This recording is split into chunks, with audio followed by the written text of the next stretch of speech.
ہاں یار، بھول ہی گیا تھا، دن بھی تو بہت ہو گئے۔ پھر اب کیسے یاد آ گئی؟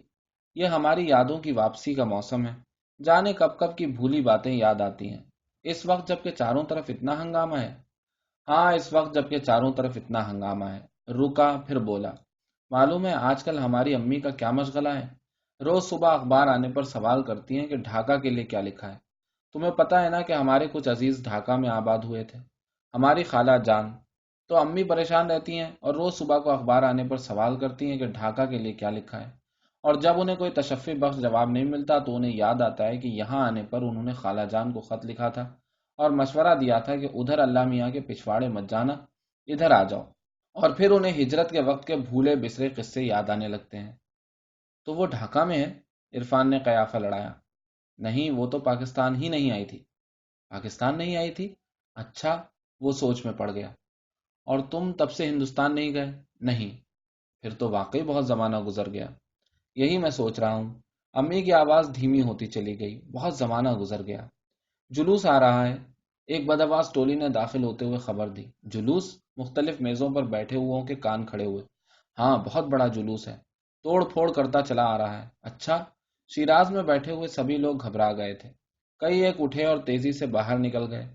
عبد الطیر کے موافق کچن سے نکلا، جلدی جلدی دروازہ بند کیا اور شیشوں پر پردے کھینچ دیے۔ آج کچھ زیادہ ہی گڑبڑ نظر آتی ہے، عرفان بڑبڑایا۔ ویسے کل کی افواہ تو غلط نکلی، مگر کل تو وہ لوگوں کے لیے سچ تھی۔ ہاں، کل تو وہ بالکل سچ نظر آ رہی تھی۔ خبر اور افواہ دونوں کی عمر ایک دن ہوتی ہے۔ دوسرے دن یہ جاننے سے کیا فرق پڑتا ہے کہ وہ خبر نہیں افواہ تھی یا وہ افواہ نہیں خبر تھی۔ سلامت اور اجمل کچن کے راستے اندر داخل ہوئے۔ سلامت نے غضبناک نظریں چاروں طرف ڈالیں اور انگشت شہادت چاروں طرف گھماتے ہوئے اونچی آواز میں کہا، میں پوچھتا ہوں کہ دروازہ کیوں بند ہے اور پردے کیوں پڑے ہوئے ہیں اور اندھیرا کیوں ہے؟ عرفان نے گھور کر سلامت کو دیکھا اور سرد مہری سے کہا، اس لیے کہ باہر شور بہت ہے۔ سلامت نے عرفان اور اسے دونوں کو غضبناک نظروں سے دیکھا۔ اور اس لیے کہ تم عوام کی آواز سننا نہیں چاہتے؟ مگر سامراجی دیو، یہ آواز اب دب نہیں سکتی۔ وہ پردوں کو چیر کر آئے گی اور تمہارے کانوں کے پردوں کو پھاڑ دے گی۔ پھر اس نے آواز دی، عبدل تیزی سے کچن سے نکل کر آیا۔ ہاں جی؟ عبدل، دروازہ کھول دو اور یہ پردہ ہٹا دو اور باہر سے روشنی اور ہوا آنے دو۔ روشنی، ہوا اور عوام کی آواز، اجمل نے تائیدی لہجے میں اضافہ کیا۔ دروازہ مت کھولو، جلوس بہت بکھرا ہوا ہے، دور کی ایک میز سے آواز آئی۔ سلامت نے لال پیلے ہو کر کہا، وہ عوام ہیں جو سرمایہ داروں اور سامراجی پٹھوؤں کے خلاف بکھرے ہوئے ہیں۔ سلامت اور اجمل دونوں اسی میز پر بیٹھ گئے جس پر وہ اور عرفان بیٹھے تھے۔ سفید سر والا آدمی کہ دیر سے اکیلا بیٹھا چائے پی رہا تھا، اپنی جگہ سے اٹھا، قریب آیا اور بولا، آپ پڑھے لکھے نوجوان ہیں، کچھ بتائیے کہ یہ سب کچھ ہو کیا رہا ہے؟ سلامت نے اسے حقارت سے دیکھا اور کہا، وہ ہو رہا ہے جو ہونا چاہیے۔ سفید سر والا آدمی سلامت کا منہ تکنے لگا، پھر ٹھنڈا سانس بھرا، اللہ ہم پہ رحم کرے، اور واپس اپنی جگہ پہ جا بیٹھا۔ یار، میں یہ محسوس کرتا ہوں، سلامت بولا، یہ سفید سر والا آدمی میرے سفید سر والے باپ سے بھی زیادہ جاہل ہے۔ میرا باپ؟ اجمل بولا، تیرے سفید سر والے باپ اور اس سفید سر والے آدمی دونوں سے زیادہ جاہل ہے۔ مگر میرا باپ نہیں ہے، سلامت نے دانت کچکچائے، میں حرام زادہ ہوں۔ اجمل نے اعلان کیا، میں اپنے باپ کو اپنا باپ ماننے سے انکاری ہوں۔ یار، ہمارے مکروہ باپوں نے ہمیں برباد کر ڈالا۔ سلامت کی آواز میں یکایک رقت پیدا ہو گئی۔ اجمل نے عرفان کو اور پھر اسے دیکھا، تم دونوں بھی تو کچھ بولو۔ سلامت کو پھر غصہ آ گیا۔ یہ دونوں سمجھتے ہیں کہ وہ چپ رہ کر اپنے مکروہ باپوں کو اور ان مکروہ باپوں کے ناجائز بیٹوں کو وقت کی زد سے بچا لیں گے۔ میز پر مکہ مارا، ایسا نہیں ہو سکتا۔ سلامت صاحب، آپ یہاں بیٹھے ہیں، ایک آشنا شخص کچن کی راہ سے داخل ہوتے ہوئے بولا، وہاں گول مارکیٹ میں شراب کی دکان لٹ رہی ہے۔ اجمل نے چونک کر دیکھا، واقعی؟ ہاں جی، ہم ابھی ابھی ادھر سے ہی آ رہے ہیں، شراب نالیوں میں بہہ رہی ہے اور کتنے بے ہوش پڑے ہیں۔ پھر چوک ہو گئی، اجمل متاسفانہ بڑبڑایا۔ اس نے سلامت کو ٹہوکا، یار چلیں، ذرا دیکھیں تو صحیح۔ کہاں چلیں، کیا دیکھیں؟ سلامت نے بھنا کر کہا، کتوں کو بے ہوش دیکھنے کے لیے شراب کی لٹی ہوئی دکان کے آس پاس جانا ضروری نہیں ہے۔ کون سی نالی ہے جہاں کتے بے ہوش پڑے دکھائی نہیں دیتے؟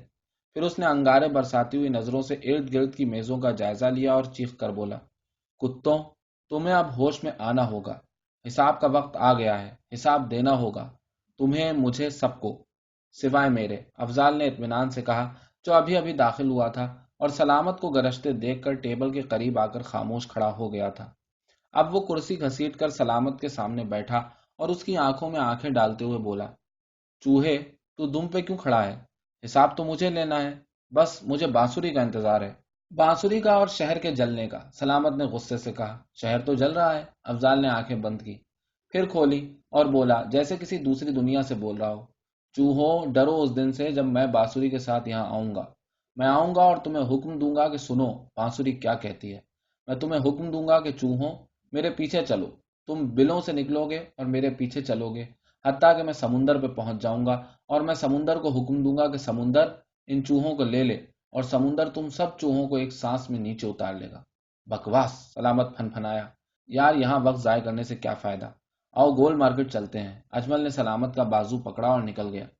سلامت مکروہ آدمی ہے، افضال بڑبڑایا، اور اجمل بھی، اور وہ بغل بچہ زوار بھی جو افسر بن کر مزید مکروہ ہو گیا ہے۔ یہ پورا قبیلہ مکروہ لوگوں کا ہے۔ افضال رکا، ذاکر اور عرفان کو دیکھا جو چپ بیٹھے تھے۔ یار تم دو اچھے آدمی ہو، خوبصورت آدمی۔ خوبصورتی دنیا میں کتنی کم ہو گئی ہے، ایک میں اور دو تم، صرف 3 خوبصورت آدمی۔ ان 3 میں سے میرا نام خارج کر دو، عرفان نے بیزاری کے لہجے میں کہا۔ پچھتائے گا؟ افضال نے عرفان کو غصیلی نظروں سے دیکھا۔ مجھے پتا ہے کہ اس فہرست میں ابھی بہت اضافہ ہونا ہے، عرفان نے زہر بھرے لہجے میں کہا۔ افضال نے اسے گھور کے دیکھا۔ عبد المختلف میزوں کا جائزہ لیتا ہوا یہاں پہنچا، افضال کو دیکھا اور مؤدبانہ بولا، افضال صاحب آپ آ گئے، چائے لاؤں؟ نہیں۔ پانی؟ نہیں۔ عبدل جانے لگا تو افضال نے اسے مخاطب کیا، عبدل تو اچھا آدمی ہے۔ اور پھر اس نے جیب سے ڈائری نکالی، کھول کر کچھ لکھا، پھر کہا، آج کی تاریخ میں اچھے لوگوں کی فہرست سے میں نے عرفان کا نام کاٹ دیا اور تیرا نام لکھ لیا۔ پھر عرفان سے مخاطب ہوا، آج سے تو بدصورت آدمی ہے، اور یاد رکھ کہ دنیا خوبصورت لوگوں سے کبھی خالی نہیں رہتی۔ عبدل خاموشی سے سرک گیا، تھوڑی دیر میں ٹھنڈے پانی کے گلاس کے ساتھ واپس آیا۔ لو جی افضال صاحب پیو۔ افضال نے تشکر آمیز نظروں سے عبدل کو دیکھا۔ عبدل تو خوبصورت آدمی ہے۔ پانی پیا، پھر پوچھا، وہ دونوں مکروہ آدمی کہاں چلے گئے؟ گول مارکیٹ میں شراب کی دکان ابھی ابھی لٹی ہے، وہ وہاں گئے ہیں اور تمہیں بھی وہیں جانا ہے، عرفان نے اپنے اسی زہر بھرے لہجے میں کہا۔ افضال نے عرفان کو خاموش غصیلی نظروں سے دیکھا، پھر اٹھا اور باہر نکل گیا۔ یار افضال تو آزاد بندہ ہے، تم اس سے کیوں الجھتے ہو؟ ذاکر بولا۔ آزاد بندہ؟ عرفان بڑبڑایا۔ آزاد بندہ یہاں کون ہے؟ میرا مطلب ہے کہ لاؤبالی آدمی ہے، وہ کسی سیاست کا پرزہ نہیں ہے۔ یار بات یہ ہے کہ میں جس طرح جعلی انقلابیوں کو برداشت نہیں کر سکتا، بس اسی طرح جعلی پیغمبروں کو بھی برداشت نہیں کر سکتا۔ پھر اصلی آدمی کون ہے؟ سب جعلی ہیں، ماں میرے۔ عرفان رکا، پھر بولا، پتہ ہے کامریڈ سلامت کا بینک بیلنس کتنا ہے؟ بینک بیلنس سلامت کا؟ یار وہ تو پھانک آدمی ہے، وہ کام کیا کرتا ہے جو کمائے گا اور بینک بیلنس بنائے گا؟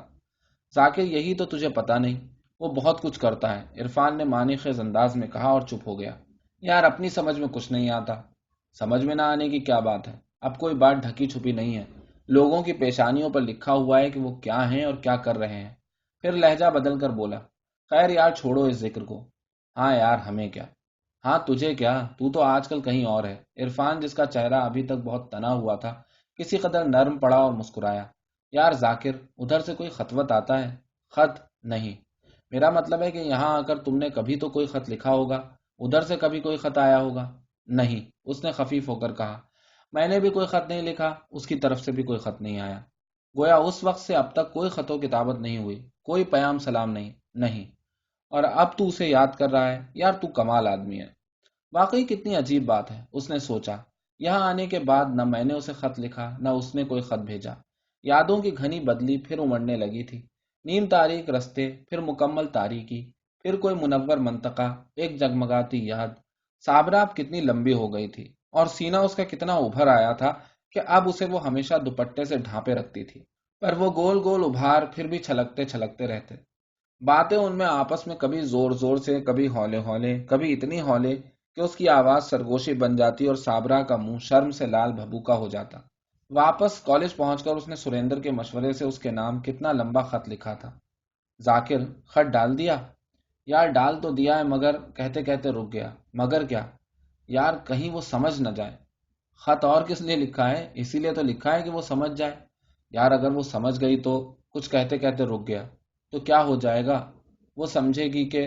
دروازہ پٹنے کی آواز، کھولو، یاد کے منور منطقے سے اچانک واپس آتے ہوئے اس نے اس نیم تاریک فضا میں چاروں طرف نظر ڈالی۔ کوئی دروازہ پیٹ رہا تھا اور میزوں پر بیٹھے ہوئے لوگ ایک ہراس کے ساتھ دروازے کی طرف دیکھ رہے تھے۔ مت کھولنا، جلوس قریب ہے۔ پتا نہیں کون ہے، جلوس والے ہیں، دروازہ مت کھولو۔ اے بھائی کھول دو، ورنہ ان کا کیا ہے، وہ آگ لگا دیں گے۔ عبدل کچن سے نکل کر دروازے پہ گیا، پردہ ایک ذرا سرکا کر شیشے میں سے دیکھا، دیکھ کر مطمئن ہوا۔ دروازے کا ایک پٹ تھوڑا کھول کر آنے والوں کو اجلت سے اندر گھسایا اور فوراً دروازہ بند کر دیا۔ یاروں، تم نے تو دروازہ ایسے پیٹا کہ ہمیں ڈرا دیا، ایک صورت آشنا نے شیراز میں آنے والی اس مستقل ٹولی کو دیکھ کر کہا۔ اے بھائی، ڈرا ہوا کسی کو کیا ڈرائے گا؟ باہر کیا حال ہے؟ برا حال ہے، بہت توڑ پھوڑ ہوئی ہے۔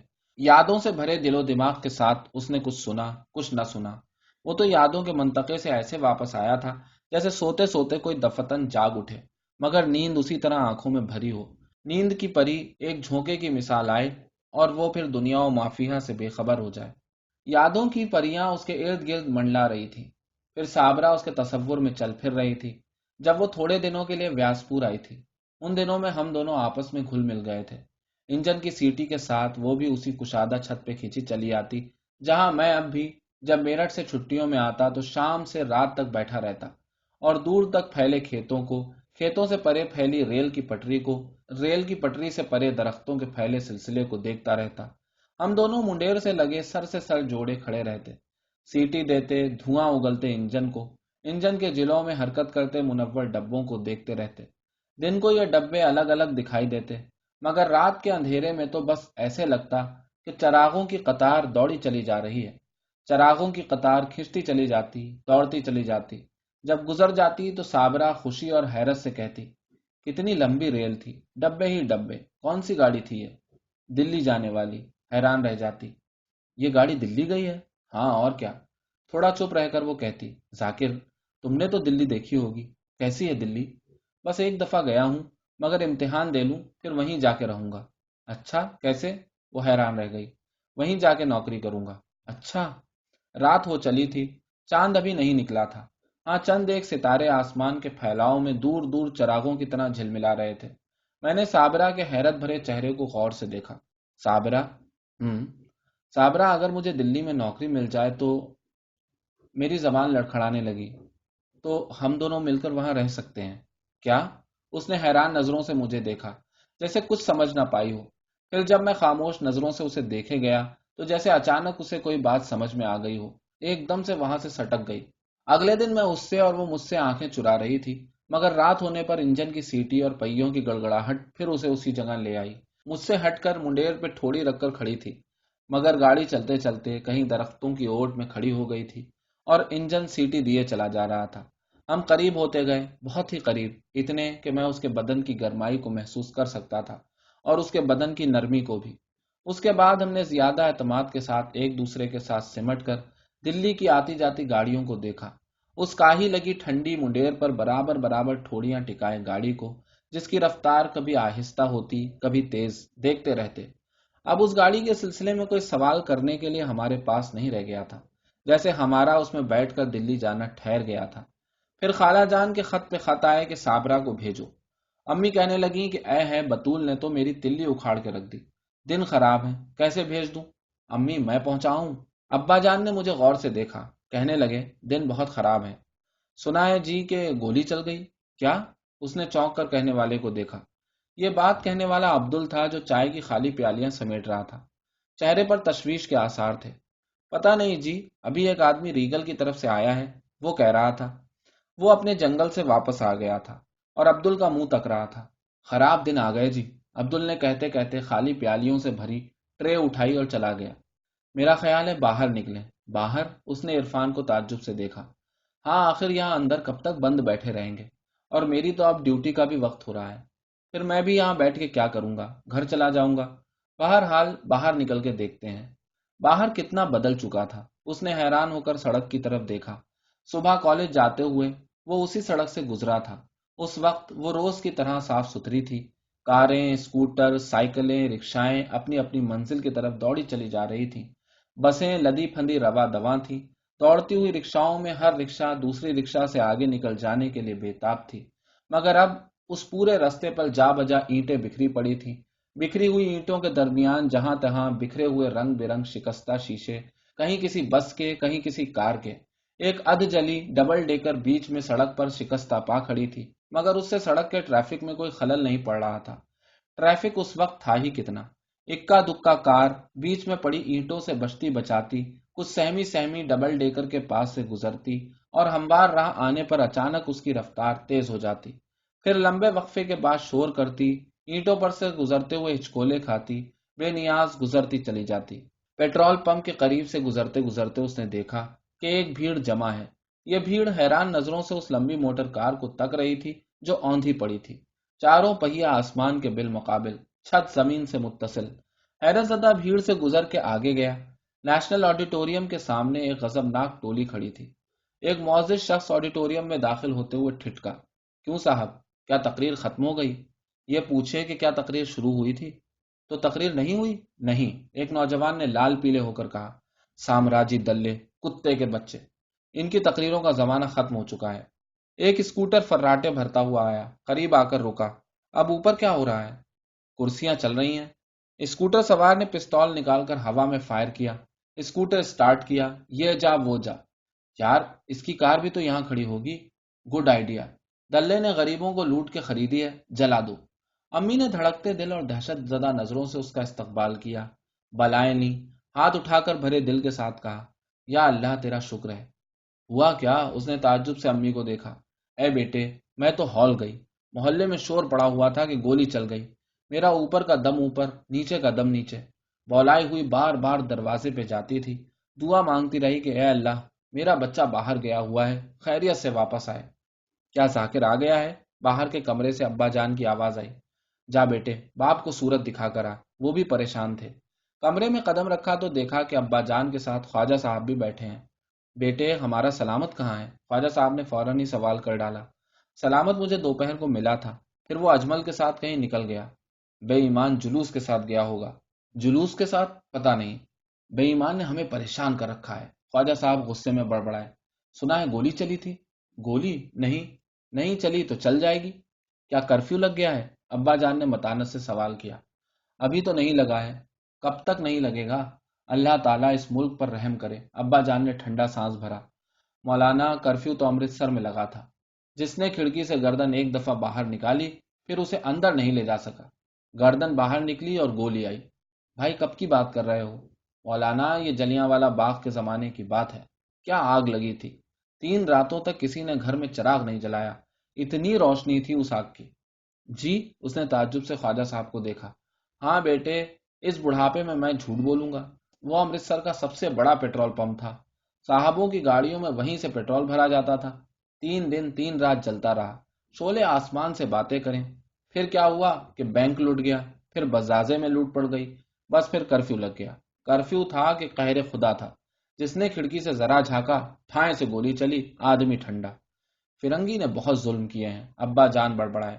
مولانا، ظلم تو ہم پر سبھی نے کیے، غیروں نے بھی کیے اور اپنوں نے بھی کیے۔ اب ظلم نہیں ہو رہا؟ رکے پھر بولے، مگر جی انگریز کا روب بہت تھا، کیا دبدبا تھا۔ ڈونڈی پٹ گئی کہ جس نے جو مال لوٹا ہے وہ شام تک اپنے گھر کے باہر ڈال دے، اس کے بعد گھروں کی تلاشیاں ہوں گی۔ لو جی مولانا جی، آپ کو یقین نہیں آئے گا، جنہوں نے دھجی تک نہیں لوٹی تھی انہوں نے اپنا مال گلی میں ڈال دیا۔ لوگوں نے اپنی بیٹیوں کے جہیز تک گھروں کے آگے ڈھیر کر دیے۔ شام ہوتے ہوتے امرتسر کی گلیوں میں اطلس اور کمخاب کے ڈھیر لگ گئے۔ ابا جان خاموش سنتے رہے، حقہ پیتے رہے، پھر کھنکھارے بولے، خدا بخشے، ہمارے والد صاحب سنایا کرتے تھے کہ سن 57 میں ایسا کرفیو لگا تھا کہ مرنے والوں کے جنازے 3 دن تک گھروں میں رکھے رہے۔ کفن کے لیے کورا لٹھا میسر نہ آیا، دفن ہونے کے لیے قبر میسر نہیں آئی، بس موٹے جھوٹے میں لپیٹا اور رات کے اندھیرے میں خوب دیکھ بھال کر کے کوئی خاکی تو نہیں دیکھتا، وہیں گلی میں گڑھا کھود کے داب دیا۔ چپ ہوئے، پھر افسردگی سے بولے، کیا کیا وقت آیا ہے مسلمانوں پر! مگر مولانا، اب مسلمانوں پر کون سا وقت آنے والا ہے؟ ابا جان نے انگشت شہادت آسمان کی طرف بلند کی۔ یہ اسے خبر ہے۔ مولانا، ایک بات عرض کر دوں، اب کہ ہمیں اپنے لڑکوں کے ہاتھوں برا وقت دیکھنا پڑے گا۔ میں نے سلامت کو سمجھایا کہ پتر، تیری مت ماری گئی ہے، نعرے لگا لگا کے کیوں اپنا گلا پھاڑے ڈالتا ہے؟ آگے سے وہ کیا جواب دیتا ہے کہ ہم اس نظام کو بدلیں گے؟ ابا جان متانت سے بولے، خواجہ صاحب، اس دنیا میں 1,24,000 پیغمبر آئے، دنیا بدلی؟ نہیں بدلی جی۔ بس تو جب پیغمبر اس دنیا کو نہ بدل سکے تو یہ ہمارے تمہارے سامنے کے لڑکے دنیا کو کیا بدلیں گے؟ مولانا آپ نے ٹھیک فرمایا، دنیا نہیں بدل سکتی۔ خواجہ صاحب، ہماری یہ عمر آ گئی، کیا کیا زمانہ آیا اور گزر گیا، ہر دفعہ یہی دیکھا کہ کچھ گرم خون رکھنے والے ٹھنڈے ہو گئے، باقیوں نے سودا کر لیا۔ بالکل ٹھیک ہے جی۔ پھر مولانا اس حرام دے پتر سلامت کو یہ بات بتاؤ۔ ابھی خون گرم ہے، ابھی یہ بات سمجھ میں نہیں آئے گی، یہ بات تو عمر گزار کے سمجھ میں آتی ہے۔ اور خواجہ صاحب، ہم تو اب کسی قصے میں بولتے ہی نہیں۔ بالکل ٹھیک ہے، پاکستان میں بولنے کا کوئی فائدہ نہیں ہے۔ خواجہ صاحب، کہیں بھی بولنے کا کوئی فائدہ نہیں ہے۔ ہاں جی، بالکل بالکل، بولنے والا پکڑا جاتا ہے۔ پاکستان میں تو ہم نے یہی دیکھا ہے۔ ابا جان نے خاموشی سے حقے کو اپنی طرف سرکایا اور نئے منہ میں داب کر خیالوں میں کھو گئے۔ خواجہ صاحب چپ بیٹھے رہے، پھر اچانک اس سے مخاطب ہوئے۔ دوپہر کو وہ تمہارے ساتھ تھا؟ جی ہاں۔ تو جلوس کے ساتھ وہ نہیں گیا تھا؟ یہ پتہ نہیں۔ حرام زادہ! خواجہ صاحب غصے سے بڑبڑائے، پھر بولے، بات یہ ہے جی کہ اس کی ماں بہت پریشان ہے۔ میں نے اس سے کہا کہ نصیبوں والی، اپنے پتر سے تو صبر کر لے، مگر اسے صبر نہیں آتا۔ رکے پھر بولے، صبر کیسے آئے؟ ایک بیٹا ادھر ڈھاکہ جا کے پھنس گیا ہے، ایک بیٹا یہاں اپنے آپ کو برباد کر رہا ہے۔ کرامت کا کوئی خط آیا ہے؟ یہی تو پریشانی ہے کہ اس کا کوئی خط نہیں آ رہا۔ اس پہ بھروسہ رکھو۔ ابا جان نے انگلی سے آسمان کی طرف اشارہ کیا۔ بس اب تو اسی پر بھروسہ ہے مولانا صاحب۔ وہ میرا بیٹا بہت بیبا ہے، بہت فرما بردار، سعادت مند۔ خدا کی قدرت دیکھو کہ جو آوارہ بدماش تھا وہ ہمارے سینے پہ مونگ ڈل رہا ہے، جو شریف تھا وہ غریب ادھر جا کے پھنس گیا۔ یہ کہتے کہتے کھڑے ہو گئے۔ ابا جان نے حقہ پیتے پیتے خواجہ صاحب کو دیکھا۔ جا رہے ہو؟ ہاں، گھر چل کے دیکھتا ہوں، وہ نالائق شاید آ ہی گیا ہو۔ ہاں پھر جاؤ۔ شاہ صاحب، اس بدبخت کے لیے بھی دعا کر ہی دو، اس کی ماں اس کے لیے بہت فکر مند رہتی ہے۔ ابا جان نے انگشت شہادت پھر آسمان کی طرف بلند کی۔ وہ حفاظت کرنے والا ہے۔ خواجہ صاحب رخصت ہوئے اور ابا جان اپنا حقہ اٹھا اندر چلے گئے۔ وہ بہت تھکا ہوا تھا۔ پلنگ سے کمر لگاتے ہی اسے نیند آنے لگی۔ اس نے آنکھیں بند کر لیں، مگر نیند صرف اس کے آس پاس منڈلاتی رہی، اسے آئی نہیں۔ جانے کتنی دیر تک وہ آنکھیں موندے آدھا سوتا آدھا جاگتا لیٹا رہا۔ یکائک کسی نے دروازہ پیٹا۔ کھولو یہ بھاری دروازہ، مجھ کو اندر آنے دو۔ باہر سے افضال کی آواز آئی۔ اس نے اٹھ کر دروازہ کھولا۔ افضال داخل ہوا۔ افضال کے پیچھے سلامت اور اجمل۔ ذاکر، افضال نے پہلے اسے دیکھا، پھر سلامت اور اجمل کی طرف اشارہ کیا۔ میں نے ان کاکوں کو معاف کر دیا ہے، تو بھی انہیں معاف کر دے۔ اس کی سمجھ میں نہ آیا کہ افضال کی بات کا کیا جواب دے۔ افضال نے حکمن کہا، میں کہتا ہوں انہیں معاف کر دے، میں نے انہیں اپنی پناہ میں لے لیا ہے۔ پھر شفقت بھرے لہجے میں کہا، ذاکر، یہ دونوں اچھے آدمی ہیں۔ افضال یہ کہتے کہتے کرسی پر بیٹھا اور اجمل سے مخاطب ہوا، کاکے، نکال، تیرے پاس کیا مال ہے؟ اجمل نے کرسی پر بیٹھتے ہوئے بیگ میز پر رکھا، اسے کھول کر بوتل نکالی اور میز پر رکھ دی۔ ذاکر نے حیرت اور خوف سے بوتل کو دیکھا۔ یار، یہاں نہیں۔ کیا؟ افضال نے اسے گھور کے دیکھا۔ اس نے گھبرائے ہوئے لہجے میں کہا، یار تمہیں پتا ہے کہ میرے والد ان معاملات میں بہت سخت ہیں۔ سلامت نے تحقیر آمیز قہقہہ لگایا، والد؟ یار وہی سفید داڑھی والا کاکا، وہی ہے نا تیرا باپ؟ کوئی بات نہیں، وہ اپنا بچہ ہے، میں اسے سمجھا دوں گا، تو گلاس لے کے آ۔ باپوں کو نہیں سمجھایا جا سکتا، سلامت نے حکم لگایا۔ تو اپنے باپ سے دوسروں کے باپوں کا اندازہ لگاتا ہے۔ افضال بولا، وہ میرا باپ نہیں ہے۔ سلامت چیخ پڑا، پھر کس کا باپ ہے؟ افضال نے معصومیت سے پوچھا۔ مجھے پتا نہیں، مگر یہ کہ وہ میرا باپ نہیں ہے، میں حرام زادہ ہوں۔ اس نے پورے زور کے ساتھ دانت کچکچاتے ہوئے کہا، ثبوت؟ ثبوت یہ ہے کہ میں کہہ رہا ہوں۔ یہ کوئی ثبوت نہیں ہے کاکے، یہ اعلان کرنے سے پہلے ماں سے تو پوچھ لیا ہوتا۔ پوچھا تھا۔ پھر؟ اس جاہل عورت نے گواہی دینے سے انکار کر دیا۔ اس نے افسوس کے لہجے میں کہا، پھر افسردہ آواز میں بولا، ہمارے باپ ظالم ہیں اور ہماری مائیں جاہل ہیں۔ یہ کہتے کہتے اس نے رونا شروع کر دیا۔ اجمل نے سلامت کو روتا دیکھا تو اس کی آنکھوں سے بھی آنسو جاری ہو گئے۔ کاکے تو کیوں رو رہا ہے؟ یار میری ماں سلامت کی ماں سے بھی زیادہ جاہل ہے۔ میں نے اس سے پوچھا تو اس نے پہلے مجھے 2 ہتھڑ ماری، پھر اپنے بال نوچ لیے اور چیخنے لگی۔ افضال نے اجمل کو گھور کے دیکھا، پھر روتے ہوئے سلامت کو دیکھا اور اس کی آنکھیں غصے سے سرخ ہوتی چلی گئیں۔ تم دونوں مکروہ آدمی ہو۔ اجمل نے سلامت کی طرف دیکھا۔ سلامت نے اعلان کیا، افضل حق بات کہتا ہے، ہم مکروہ لوگ ہیں، میں تمہیں اپنی پناہ میں لینے سے انکار کرتا ہوں۔ مکروہ آدمیوں، یہاں سے نکل جاؤ، یہ ایک طیب آدمی کا کمرہ ہے۔ سلامت اٹھ کھڑا ہوا۔ اجمل نے بوتل بیگ میں رکھی اور سلامت کے پیچھے پیچھے کمرے سے نکل گیا۔ ذاکر، تو اچھا آدمی ہے، تو مجھے معاف کر دے۔ یار کیسی باتیں کر رہے ہو؟ نہیں، تو مجھے معاف کر دے۔ کس بات پر؟ اس نے پریشان ہو کر افضال کو دیکھا۔ میں نے ایک طیب آدمی پر 2 خبیث روحوں کو مسلط کرنے کی کوشش کی۔ میں نے گناہ کیا ہے۔ اے اچھے آدمی، مجھے معاف کر دے، میں گنہگار ہوں۔ یہ کہتے کہتے اس کی آواز بھرا گئی اور آنکھوں میں آنسو ڈبڈبانے لگے۔ ہم گنہگار لوگ ہیں اور عذاب میں ہیں۔